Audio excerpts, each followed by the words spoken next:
नमस्कार, मैं हूं पुनीत पाठक और आप देख रहे हैं मध्य प्रदेश की बात। बहुत स्वागत है आप सबका। सत्ता जाने के बावजूद कांग्रेस पार्टी इस वक्त प्रदेश पे बेहद सक्रिय है। दिल्ली में किसान आंदोलन के सपोर्ट में पार्टी ने न केवल 3 बड़े शहरों में बड़े कार्यक्रम किए, बल्कि छोटे शहरों में जिला मुख्यालयों पर राज्य सरकार के विरोध का सिलसिला भी बदस्तूर जारी। और इसकी वजह शायद ऐसा है कि पार्टी के कार्यकर्ता हर हाल में सक्रिय रहें, ये पार्टी की मंशा है। सवाल ये उठता है, क्या कांग्रेस अभी से मिशन 2023 के लिए सक्रिय है और अपने कार्यकर्ताओं को इसीलिए सक्रिय रखे? इस पर बात करेंगे। पहले एक रिपोर्ट देखिए।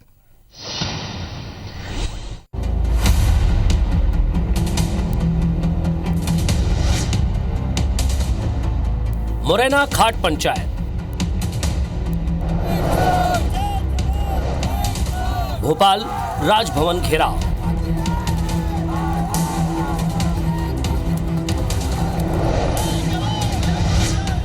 Indore tractor rally.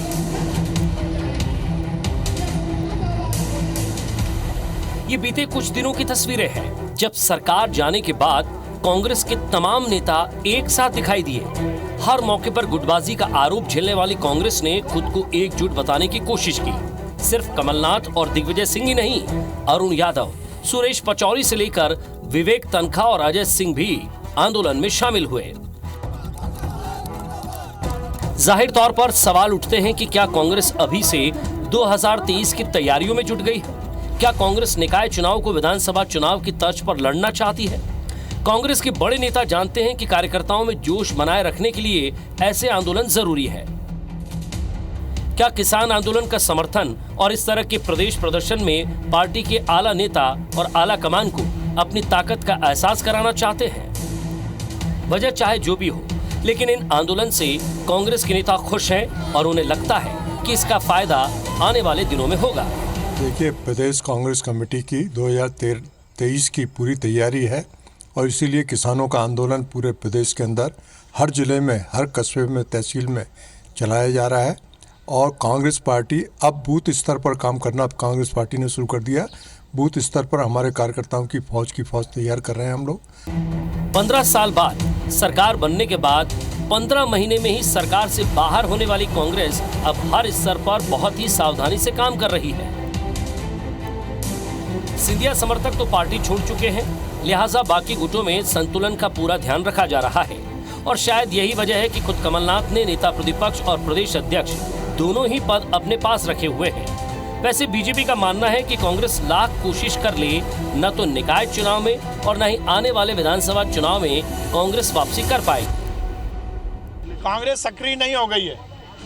नगर निगम के चुनाव आने के पहले कांग्रेस के छुटभैया नेता कांग्रेस के पार्षद का टिकट इसलिए लेना चाहते हैं कि वो चंदा वसूली कर लें, क्योंकि उनको मालूम है जीत तो पाएंगे नहीं, पर चुनाव में यदि टिकट मिल जाएगा कांग्रेस का तो वो चंदा वसूली करके अपना 1-2 साल आराम से निकाल सकेंगे। अगले विधानसभा चुनाव के हिसाब से देखें तो पूर्व मुख्यमंत्री कमलनाथ और दिग्विजय सिंह की उम्र 75 के पार हो जाएगी, जबकि बीजेपी ने प्रदेश अध्यक्ष में बदलाव और नई टीम के जरिए पीढ़ीगत बदलाव के संकेत दे दिए हैं। ऐसे में कांग्रेस के सामने सबसे बड़ी चुनौती नेतृत्व को लेकर है कि पार्टी अगला चुनाव किसकी अगुवाई में लड़ेगी। नवीन सिंह के साथ सुधीर दंडोतिया, IBC 24, भोपाल। तो लंबे वक्त के बाद कांग्रेस पार्टी की सरकार बनी 18 में, लेकिन ये ज़्यादा चल नहीं पाई और इसके पीछे जिस तरह की पॉलिटिक्स हुई और इसके बाद जिस तरह का घटनाक्रम घटा, ऐसे में पार्टी को, पार्टी के कार्यकर्ताओं को एकजुट रखना बेहद ज़रूरी है। लेकिन सारे देश में इस वक्त जिस बड़े आंदोलन की चर्चा है उसका समर्थन करते हुए अपने पार्टी कार्यकर्ताओं को रिचार्ज करना क्या 2023 में एक बड़ी चुनौती साबित होगा भारतीय जनता पार्टी के लिए? इस पर बात करेंगे। हमारे साथ दोनों पक्षों से युवा और कुशल वक्ता जुड़े हुए हैं। कुणाल चौधरी जी हैं, कांग्रेस पार्टी के युवा नेता विधायक, और KG पाठक साहब हैं, भारतीय जनता पार्टी के तेज तर्रार प्रवक्ता। आप दोनों को नमस्कार, स्वागत है आपका इस मंच पर चर्चा के लिए। कुणाल जी, जिस तरह से कांग्रेस पार्टी में एग्रेशन दिख रहा है, ऐसा लगता है कि भले ही ये निकाय चुनाव के पहले वाली तैयारी है, लेकिन दरअसल नज़र 2023 पर है। क्या मौजूदा भारतीय जनता पार्टी जिस तरह सशक्त होकर प्रदेश में है, उसके लिए ये स्वरूप बनाए रखना ज़रूरी है और लाभ मिलेगा आपको इसका?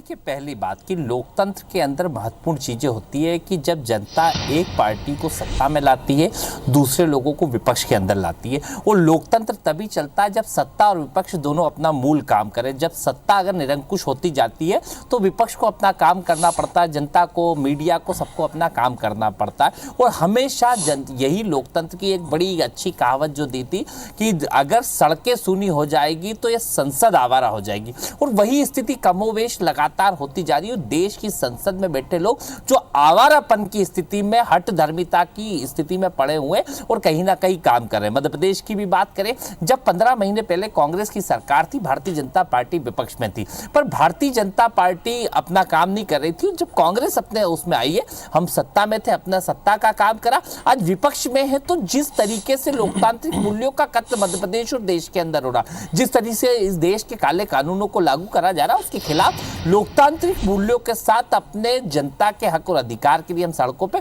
इन्होंने डंडे बरसाए, आंसू गैस के गोले बरसाए, लाठियां बरसाई और कई क्रिमिनल केसेस ऐसे लगाए जिनके ऊपर की कोई ने पुलिस को मारने के केसेस लगाए, अलग डंडे कार्यकर्ताओं ने खाए, लाठियां कार्यकर्ताओं, पीटा कार्यकर्ताओं को गया, उसके बावजूद भी केस लगाए गए। ये भारतीय जनता पार्टी की हमेशा से आदत है और स्थिति है।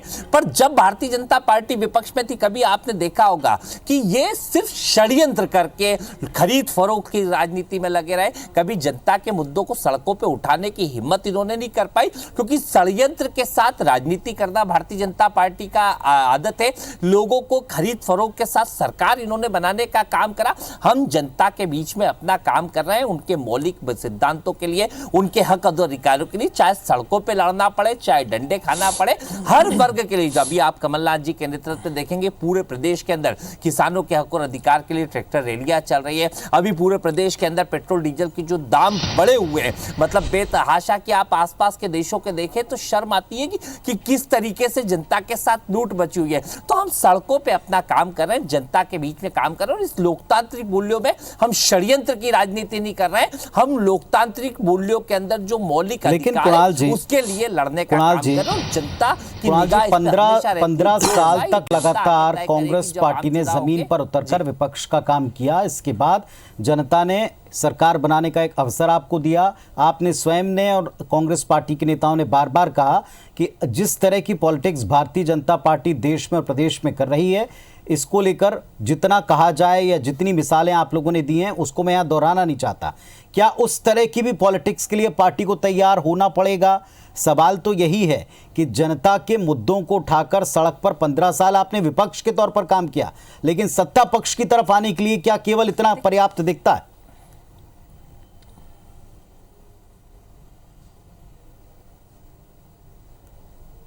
देखिए, जिस तरह की अब लोकतांत्रिक मूल्यों के अंदर कत्ल करने के लिए एक पार्टी ने कर रखा है, और किसी भी स्तर पे जाके, मतलब जनता के मौलिक सिद्धांतों से मतलब नहीं है कि पेट्रोल डीजल कितने मूल्य मिल रहा है, इससे कोई मतलब नहीं। जो मतलब 60 रुपए पेट्रोल डीजल पे छाती पीटते थे, अब 90-100 रुपए हो रहा है, तो इसको विकास कहने लग गए। गैस की टंकी 380 पे जब छाती पीटते थे और आज इनको 700 से ऊपर हो गई, तो विकास दिख रहा है। और मौलिक सिद्धांतों को हटा के चंद उद्योगपतियों की जेब में पैसा दो और पिछले हाथों से लेके उन खरीदे हुए फरोख्त के पैसों से कहीं ना कहीं लोकतंत्र का कत्ल करो। यही माफिया तंत्र चलाते हैं, यही लोगों को माफिया तंत्र सपोर्ट करता है। आज जरूरत है इस देश के आम जनता को भी एकत्रित होने की कि ये खरीद फरोख्त की लोकतांत्रिक मूल्यों को कत्ल वाली, क्योंकि सरकारें आती और जाती है, लोकतंत्र की परिभाषा है, पर पहली बार अब सरकारें इस तरीके से गिरने लगी जिसपे लोकतंत्र का कत्ल होने लगा है। पहले सरकारें गिरी जनता की मर्जी से, जनता तय करती थी लोकतंत्र में कौन आएगा, किसको मौका देती थी, 5 साल का मौका देती थी, राइट टू रिकॉल का उनके पास अवसर रहता था, फिर जनता तय करती थी। पर आज जनता के मौलिक अधिकारों पे कुटराघात करने का, और मैं आज तो बड़ा, कल हमारा गणतंत्र दिवस है, जो हमारे संविधान के निर्माताओं ने जो संविधान, आज वो भी देख के रो रहे होंगे कि किस प्रकार से इस देश के उस संविधान के कत्ल करने के लिए एक पार्टी लगी हुई है किसी भी स्तर पर जाके। केजी पाठक साहब हैं भारतीय जनता पार्टी से। पाठक जी, जिस तरह से सरकार बनी और उसके बाद ऐसा लगा, बार बार आप लोगों ने भी कहा, सत्ता पक्ष ने कहा, बीजेपी ने कहा कि कांग्रेस पार्टी अब समाप्त हो गई, कांग्रेस पार्टी में अब कुछ बचा नहीं, लेकिन जिस तेजी के साथ में देश के बड़े मुद्दों को कांग्रेस पार्टी के कार्यकर्ता जमीन पर, सड़क पर ले जा रहे हैं, बड़े प्रदर्शन कर रहे हैं, अपने कार्यकर्ताओं को रिचार्ज करना भले उनका मकसद हो, लेकिन सत्ता पक्ष के लिए लगातार दिक्कत बढ़ा सकते हैं। और 23 पर नज़र अगर ऐसी ही बनी रही तो फिर शायद आपके लिए बड़ी चुनौती होगा। पुनीत जी, सबसे पहले तो मैं प्रदेश और देश की जनता को आपके चैनल के माध्यम से गणतंत्र दिवस की पूर्व संध्या पर बधाई देना चाहता हूं और भगवान से प्रार्थना करता हूं कि मेरे देश का गणतंत्र दिवस अमर रहे। हालांकि कांग्रेस पार्टी ने समय समय पर जब उनके दुर्दिन आए हैं, जब उन पर से जनता का विश्वास उठने लगा है, तो उन्होंने हमारे गणतंत्र को रोंदने की और कुचलने की भरसक कोशिश की है। कौन भूल सकता है 1977 का वो दौर जब इन्होंने आपातकाल लगाकर 2.5 साल तक देश के विरोधी दल के नेताओं को जेल में डालने का काम किया था। जिसने आपातकाल के खिलाफ आवाज़ उठाई थी, चाहे वह अखबार हों, चाहे मीडिया के दूसरे तंत्र हों, सबको इन्होंने ताले लगवा दिए थे और जेल में ठूंस दिया था। कौन भूल सकता है वो दिन जिस दिन से नरेंद्र मोदी जी देश के प्रधानमंत्री बने। कांग्रेस पार्टी ने देश में अराजक माहौल बनाने का भरसक प्रयास किया है। कौन भूल सकता है सोनिया गांधी जी के उस बयान को जब सीएए को राज्यसभा और लोकसभा ने बिल के रूप में पास करके कानून बनाने का काम किया था। तब सोनिया गांधी जी ने देश के मुसलमानों को उकसाते हुए कहा था कि मुसलमानों को सड़कों पर उतरना पड़ेगा, और सोनिया जी के उकसावे पर देश का मुसलमान इस प्रकार से सड़क पर उतरा। सरकारी संपत्तियां जलाई गईं, प्राइवेट संपत्तियां जलाई गईं, लोगों को मारा गया, लोगों को डराया गया और देश की शांति को मुश्किल में डाला गया। और आज फिर वही माहौल देश में और प्रदेश में कांग्रेस पार्टी बनाने का काम कर रही है। पुनीत जी, झूठ थोड़ा पाठक पुनीत जी, हमने भी 70 साल तक देश में विपक्षी झूठ कम, झूठ कम, थोड़ा पाठक झूठ कम। कुणाल जी, सच और झूठ का सर्टिफिकेट आप नहीं देंगे। मीडिया के पास रिकॉर्डेड बातें जो मैं बोल रहा हूँ, मीडिया के पास रिकॉर्डिंग है, जो मैं बोल रहा हूँ मीडिया के पास तथ्य हैं, प्रमाण है। मैं दूंगा, पक्का दूंगा, देना पड़ेगा। झूठ इस तरीके से हाथ हिलाने से नहीं चलेगा। देना पड़ेगा ना, प्रदेश की जनता अराजक रवैये को देख रही है, आपका ये चेहरा भी देख रही है। मैंने आपको ये बताओ कि पेट्रोल डीजल के दाम इतने क्यों हो गए? मुझे यहाँ क्यों हो गए? अरे पेट्रोल डीजल के दाम या अराजक से कोई मतलब नहीं। जनता को डीजल क्यों महंगा मिल रहा है? जनता को डीजल क्यों महंगा मिल रहा है? पेट्रोल क्यों महंगा मिल रहा है? शांत किया जाए। अरे ये बताओ, पेट्रोल डीजल मेरे समय पर बोलने की इजाजत दी जाए। पुनीत जी, आपके चैनल ने मुझे भी यहाँ बोलने का अधिकार दिया है, मुझे सुनने के लिए बोलने से रोका जाए। यहाँ आती डिबेट में दोनों पक्षों को सुनने के लिए उन्होंने सवाल उठाए हैं, बढ़ते हुए दाम को लेकर उन्होंने सवाल उठाए, किसानों की समस्या को लेकर। आप भी उन तथ्यों के ऊपर बात करें जिन तथ्यों पर हम चर्चा के लिए बैठे हैं। जी पाठक साहब, इस पर चर्चा। पुनीत जी, आपके चैनल पर मुझे भी बोलने का अधिकार है। आपके चैनल पे मुझे भी बोलने का अधिकार है। मैंने इनको पूरी धैर्यपूर्वक और शांति से सुना है। मैं उम्मीद करूंगा कि ये भी मुझे सुने। मैं उम्मीद करूंगा कि कुणाल भाई भी मुझे सुने। सत्ता में हो आप, इसीलिए तो आधार पर अपनी बात रखी है। अब मैं कामों के आधार पर अपनी दूसरी बात। अरे आप विपक्ष में है तो क्या देश को जला दोगे? आप विपक्ष में है तो देश को आग लगा दोगे? सोनिया गांधी बोलती है देश के मुसलमान सड़क पर उतर जाएं। सोनिया गांधी बोलती है देश के मुसलमान सड़क पर उतर जाएं। आपके उकसावे पर मुसलमान ऐसा सड़क पर उतरता है कि वो सरकारी संपत्ति को जलाता है, लोगों को मारता है, लोगों को काटता है, लोगों को पथराव करता है। ये भैया अराजक रवैया छोड़ दीजिए आप। ये अराजक रवैया छोड़ दीजिए आप। मोदी सरकार विकास भी कर रही है, शिवराज सरकार विकास भी कर रही है, लेकिन आपके अराजक रवैये को देश की जनता कुचल रही है। आप ऐसे अगर डिबेट को भटकाएंगे, बहस नहीं होने देंगे, तो मैं समझता हूँ कि आपका अराजक चेहरा मध्य प्रदेश की जनता फिर से देख रही है। पुनीत जी इनको आतंकवादी बात। चलिए पाठक साहब और चौधरी जी, पुनीत जी इनकी अराजक रवैया, कुणाल चौधरी जी और पाठक साहब, सवाल जो पूछा, अगर आप उसके उत्तर तक और उसके उत्तर में तथ्यों तक रहेंगे तो शायद दर्शकों को भी आसानी होगी आप दोनों का पक्ष समझने में। केजी पाठक साहब, इन दिनों जो कांग्रेस पार्टी प्रदर्शन कर रही है उसमें पेट्रोकेमिकल के दाम बढ़ने को लेकर, किसानों की समस्या को लेकर, किसान आंदोलन को लेकर अपना सपोर्ट दर्शा रही। क्या ये सब अराजकता का माहौल बनाने के लिए? देखिए पुनीत जी, मैं समझता हूं कि कुणाल चौधरी जी प्रदेश की विधानसभा में विधायक हैं और वो मेरे समय पर मुझे बोलने देंगे, अपने समय पर वो बोलेंगे। मैंने एक सवाल पूछा, आप उसका उत्तर दें, कोई नहीं बोलेगा, आप अपना उत्तर दें। विषय का सवाल है।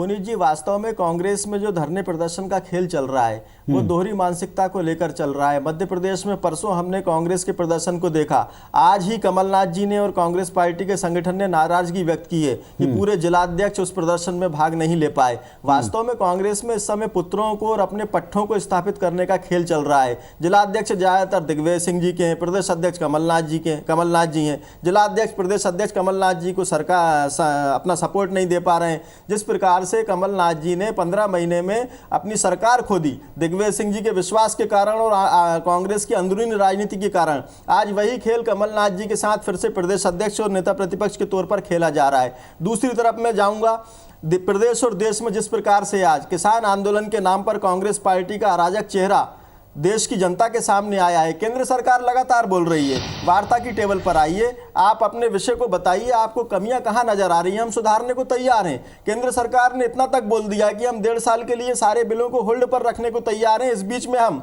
वार्ता के करके सहमति बनाएंगे, किन बिंदुओं पर आपको आपत्ति है, किन पे आप सहमत हैं, हम रास्ता निकालेंगे। लेकिन कांग्रेस पार्टी जो बैकडोर एंट्री करके इस पूरे आंदोलन को भटकाने का और भरमाने का प्रयास कर रही है, वह देश की जनता देख रही है। पर किसानों ने तो यहाँ तक कहा ना कि अगर कांग्रेस पार्टी यानी विपक्ष अगर वक्त रहते सड़कों पर उतरता तो उनको नहीं उतरना पड़ता। आप जिसे बैकडोर की एंट्री कह रहे हैं, किसानों के मुताबिक तो वो ऑलरेडी लेट हैं और अभी वो अपना केवल समर्थन दिखा रहे हैं। ब्रेक पर जाने से पहले आपने कहा कि ये प्रदर्शन जो है अराजकता की श्रेणी में है, तो क्यों है? क्या ये मुद्दे जनता के नहीं हैं? क्या इन मुद्दों पर आप एड्रेस नहीं करते हैं? देखिए, मैं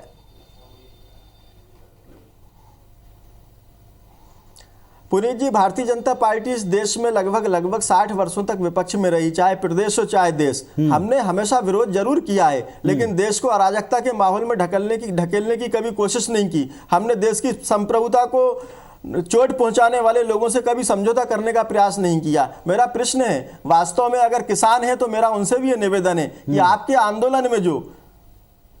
आंदोलन में जो विद्रोही और देशद्रोही लोग एंट्री मार गए हैं, जो सरजील इमाम और उमर खालिद जैसे आतंकवादियों को रिहा करने की मांग करते हैं, भिंडरा वाले के पोस्टर ले आते हैं, उनको आप अपने आंदोलन में से निकालिए, पुलिस के हवाले करिए। कांग्रेस पार्टी के अराजक चेहरे को पहचानिए। ये वही कांग्रेस पार्टी है जिसने प्रधानमंत्री रहते हुए मनमोहन सिंह जी ने देश को संबोधित करते हुए कहा था कि देश के सभी संसाधनों पर ये सीधा उत्तर नहीं मिला। पाठक साहब, ये सीधा उत्तर नहीं मिला सवाल का कि क्या कांग्रेस के प्रदर्शन आपको अराजक लगते हैं। कुणाल चौधरी साहब, उत्तर मैंने लेने का 2 बार प्रयास किया।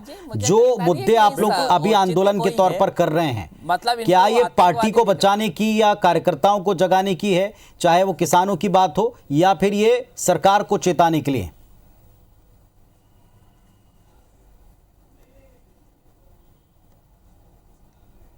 देखिए, मुझे बड़ा दुख पहले तो इस बात का है कि एक तरफ सरकार वार्ता की बात करती है और 9 दौर की वार्ता किसानों के साथ करती है और मंत्री उतर के कहते हैं, इनके अध्यक्ष कहते हैं, गृह मंत्री कहते हैं कि हमने किसानों से वार्ता करी, और इनके जैसे प्रवक्ता यहाँ बैठ के उनको आतंकवादी संगठन को सपोर्ट करने वाले बताते, कोई खालिस्तानी, कोई पाकिस्तानी। मतलब हो क्या रहा है? इस देश का अन्नदाता अपने हक और अधिकार के लिए क्या लाल परेड वहां पे दिल्ली के अंदर परेड के ऊपर कल 5 लाख ट्रैक्टरों की रैली निकलने वाली है, तो क्या वो आतंकवादी और उग्रवादी निकाल रहे हैं? घर क्या रही है सरकार बैठ के किस तरह के सर्कस चला रहे हैं? मतलब इधर बैठ के इधर की बात करते हैं, ये कहते हैं कि एक तरफ कहते हैं कि वार्ता के लिए तैयार है। 1 मिनट रुक जाओ, कोई मतलब नहीं है तुम्हें, आपको बोलने का मतलब नहीं, आप शांति रखिए। देशद्रोही दिख रहा है आपको किसान? अभी है ना, उठा पटक करके भी बताएगा किसान की क्या होता है। अरे किसान अपने अधिकार, ये हट धर्म, ये मुझे लगता है इनको कोई मतलब नहीं है। पुनीत जी, इन डिबेटों का कोई औचित्य नहीं जिनको किसान आतंकवादी दिखते हैं। अरे अन्न उन्हीं किसान का खाते हो, और एक एक बीजेपी का नेता भी और एक एक व्यक्ति भी, और जिस प्रकार की स्थितियां देश के अंदर करिए, किसान अपने हक और अधिकार के लिए खड़ा, और एक एक किसान है आपको आतंकवादी वो दिख रहे हैं। किस प्रकार से इनको आतंकवादी दिख रहा है, अराजक दिख रहा है इनको? मेरा एक प्रश्न है, कांग्रेस का हाथ हमेशा देश तोड़ने वालों के साथ क्यों रहता है? अगर जेएनयू में नारे लगाए जाते हैं, भारत भारत का दर्द तेरे और टुकड़े हट होंगे दर्द भी था। इंशाल्लाह इंशाल्लाह। एक तो राहुल अरे गांधी द्वेष, उनके साथ आप जाकर खड़े हो पाकिस्तान जाते के दो हैं। टुकड़े जरूर आज करें गणतंत्र भारत दिवस ने, की पूर्व भारत के संध्या नहीं पर करे, देश इनसे ये जवाब पाकिस्तान के मांगता टुकड़े है करें हमने, कोई भारत के कि नहीं आप करे। भारत इस तेरे देश टुकड़े की- होंगे अरे इंशाल्लाह आजादी- इंशाल्लाह मैं- जैसे पुनीत नारे जी, कोई लगाने मेरे वालों को के इस तरह साथ की डिबेटों में आपके बैठेगा, वो तत्कालीन मतलब नहीं राष्ट्रीय दिखता अध्यक्ष मुझे। राहुल गांधी मुझे लगता है कि जेएनयू इस में तरह की जाकर क्यों डिबेटों- खड़े होते हैं, आपको जवाब देना कुणाल पड़ेगा। जी, कुणाल किस जी तरह और की पाटिल साहब, बातों पे जितना मतलब जितना क्या? डिबेट मतलब में इनका जितना कुछ डिबेट बोलने में को है एक नहीं, पक्ष एक किसानों पे सवाल कुछ भी बात एक करेंगे रिपोर्ट हमारी है, पुनीत उतनी जी, जिम्मेदारी पुनीत आप जी, दोनों पक्षों की भी है कि उसे ढंग से लोगों तक पहुंचने दें। हमने दोनों पक्षों को सुनने समझने और लोगों तक पहुंचाने की, क्योंकि आप लोग लोगों तक पहुंचने के लिए तमाम माध्यमों का इस्तेमाल करते हैं, ये मंच उसी के लिए होता है। बहरहाल दर्शकों पर छोड़ते हैं, जनता पर छोड़ते हैं कि कांग्रेस पार्टी के विपक्ष के इन सक्रिय आंदोलनों को वो किस तौर पर देखते हैं, अपनी आवाज बुलंद करने के तौर पर, स्वयं को जगाने के तौर पर, या सत्ता पक्ष के लिए बड़े चैलेंज के तौर पर। बहुत शुक्रिया आप दोनों का जुड़ने के लिए। नमस्कार।